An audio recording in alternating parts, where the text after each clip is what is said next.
There can be only one Batman, so saith the God King of Warner Brothers Discovery, Zaslav.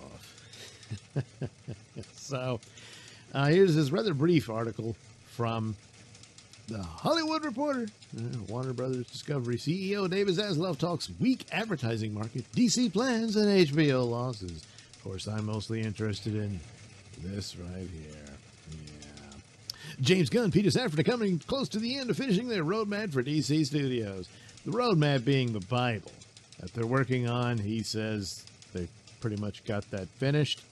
And of course, that's just the details and the framework by which they will fashion their DC universe for films and perhaps TV shows spinning out of it. So, you know, the basics. Batman is Bruce Wayne. He lives in Gotham City. Superman is Clark Kent. He lives in Metropolis, and so on and so forth. Those things.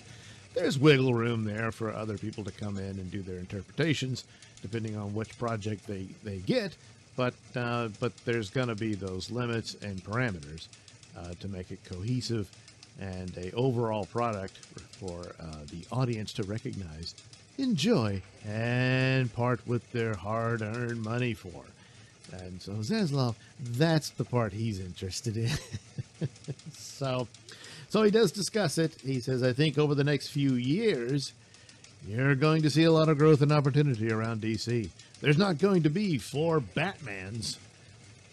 Batman, I suppose what it is. And so part of our strategy is drive the hell out of DC, which James and Peter are going to do. I think they've thrilled the fans. I think they're going to thrill you over a period of time. Well, so far they've thrilled the fans with the fans' projections upon which they suspect they will do. There's a lot of wishes on that and hopes, and but it's just started, so no one really knows. They're mopping up the leftovers from the previous regime, and I think Blue Beetle will probably more or less be the last of that, or I guess Aquaman comes out after it. I can't remember the timeline after Flash. To be Blue Beetle and Aquaman, and that'll be that. And then it's on to whatever is new. Hopefully they can have a Superman film underway. That would be a great start for their new era, and so on. But this business of the 4 Batmans caught a lot of people's attention. Which Batman will make it? He says 4. I've heard Tom Connor suggest that he's referring to Batgirl, because that would be the 4th Bat person that they almost had, but they canceled that project. There's, of course, Robert Pattinson, who was in the Batman film, which is still separate from the overall shared universe, which doesn't seem to gel with this plan just on the outset of it. Then there's, of course, Michael Keaton, who was brought back for The Flash and was going to be in Batgirl. And there was all these plans to have his Bruce Wayne be filtered through this, but he'd be this mentor character. And there would, for all intents and purposes, there would be no Batman other than the side project of Reeves and Pattinson's Batman. So, and finally, the original Batman of the shared universe, Ben Affleck's Batman. And it's just looking at it now, it's looking like he gets the deal. You know, unless there's some other actor they're courting to take over. As it stands, and from the rumors, I mean, not just rumors, he's going to appear, of course, in The Flash, but he's also appearing in Aquaman. That was relatively new that was announced some time ago, but still, it seems they're making more use of him, and there's buzz and rumors that perhaps there is talk of a deal for him to continue in that role in Batman movies. So that seems, just looking at it, is the more likely. The only other option would to be if Zaslav's the boss, and if he wants a single Batman and Affleck's not up for it, then that leaves Robert Pattinson. And so they would do some universe shenanigans, maybe tack that onto the Flash movie. I don't know.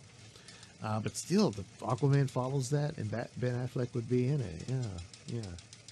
But yeah, a universe shenanigans thing, and then suddenly Robert Pattinson's Batman is the Batman of the shared universe going forward, and that's that. But if this is true, that Affleck is interested in the role, and so his Batman fits more with the cohesiveness that's already laid out from what they've done previously. The obvious thing to do would have been to scrap it, but as I've stated many a times, each time they approach DC, they're kind of stuck. There were some flops, quite a few. There were some hits. And so you're kind of stuck with this version of DC. And so they keep returning to that cast. Henry Cavill is very popular and there's quite a fan interest in him continuing as Superman. A lot of people just feel he never got his shot at a decent Superman outing.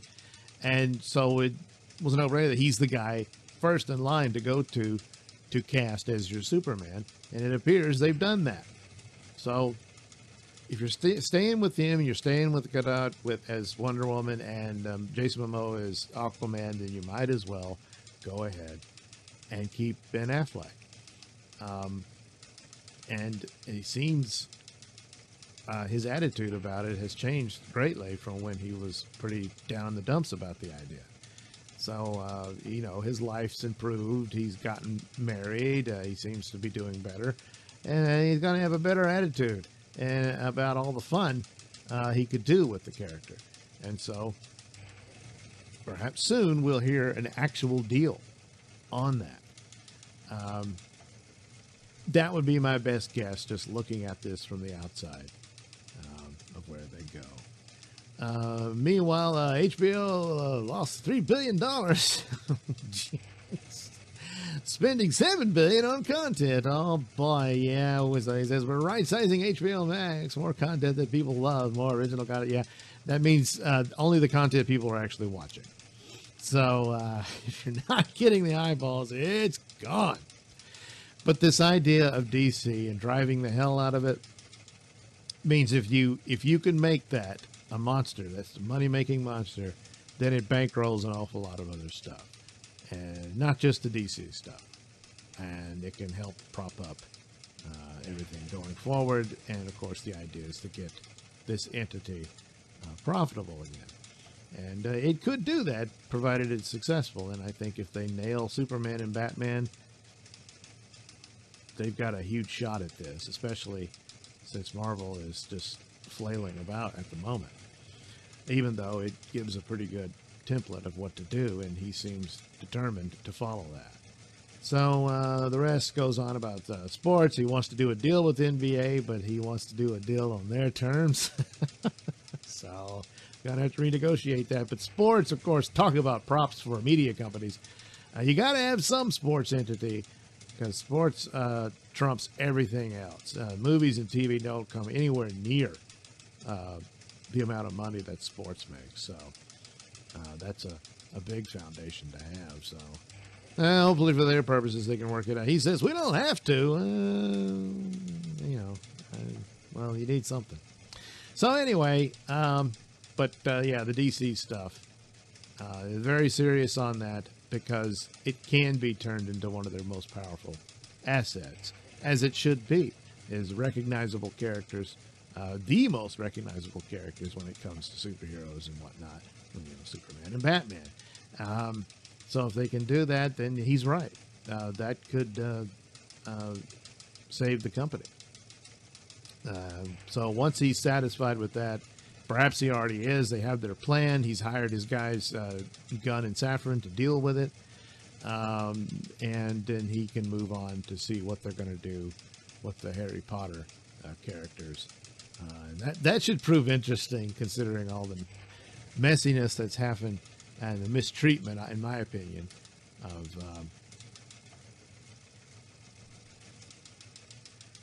of J.K. Rowling and mistreatment at the hands of people whose careers she made. But money can make people do all kinds of things, so yeah. So anyway, that's the deal. I'm thinking this is more clues that, in all likelihood, Ben Affleck is Batman.